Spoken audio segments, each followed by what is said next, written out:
You are a fluke. You are a separate event. And you run from the maternity ward to the crematorium, and that's it, baby. That's it. Now, why does anybody think that way? There's no reason to, because it isn't even scientific. It's just a myth. And it's invented by people who wanted to feel a certain way. They want to play a certain game. See, the game of God got embarrassing. The idea of God as the potter, the architect of the universe, is good, and it makes you feel that life is, after all, important. There is someone who cares. It has meaning, it has sense, and you are valuable in the eyes of the Father. But after a while, it gets embarrassing. And you realize that everything you do is being watched by God. He knows your tiniest, inmost feelings and thoughts, and you say after a while, quit bugging me. I don't want you around. So you become an atheist, just to get rid of it. Then you feel terrible after that, because you got rid of God, but that means you got rid of yourself. You're just nothing but a machine. And your idea that you're a machine is just a machine too. So if you're a smart kid, you commit suicide.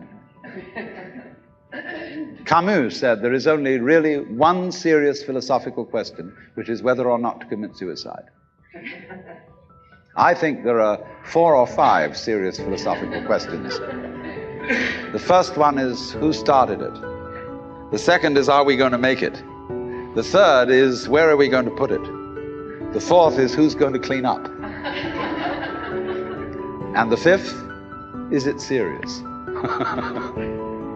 But still, should you or not commit suicide? This is a good question. Why go on?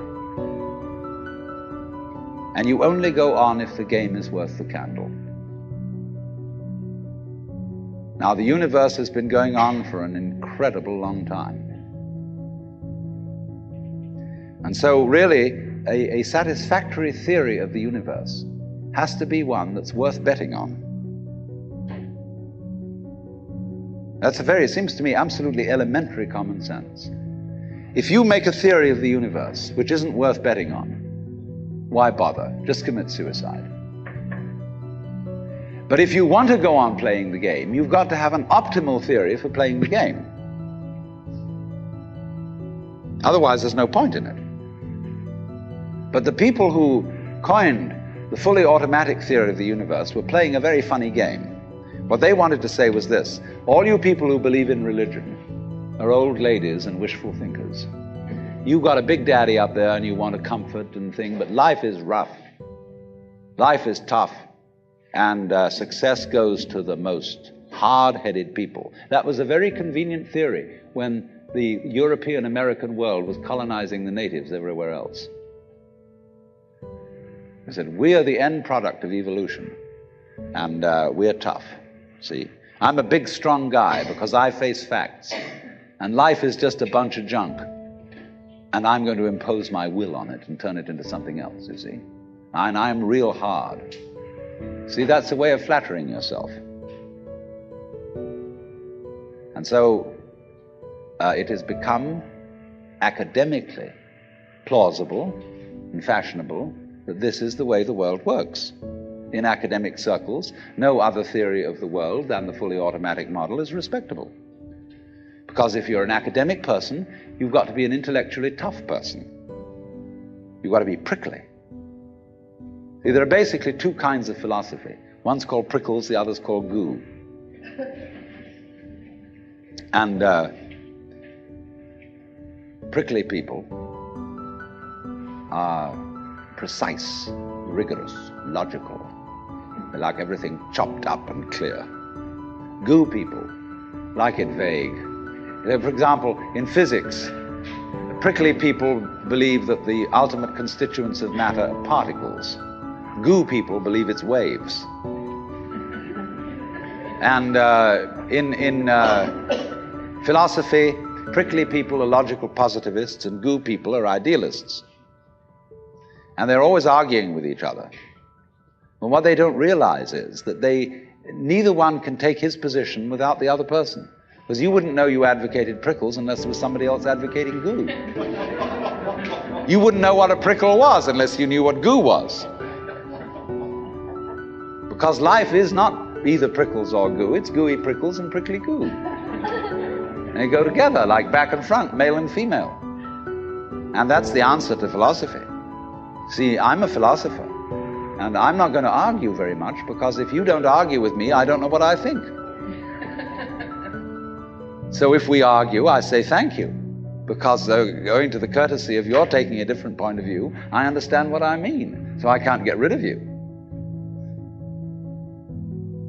But however, you see, this whole idea that the universe is just nothing at all but unintelligent force playing around and not even enjoying it is a put-down theory of the world.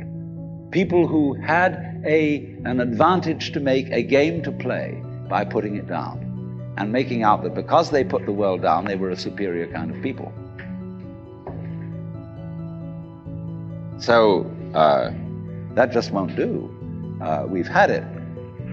Because if you seriously go along with this idea of the world, you're what is technically called alienated. You feel hostile to the world. You feel that the world is a trap. It is a mechanism, it's electronic and neurological mechanisms into which you somehow got caught. And you, poor thing, have to put up with being in a body that's falling apart and that gets cancer, that gets the great Siberian itch, and it's just terrible. And these mechanics, doctors are trying to help you out, but they really can't succeed in the end. And you're just going to fall apart, and it's a grim business, and it's too bad.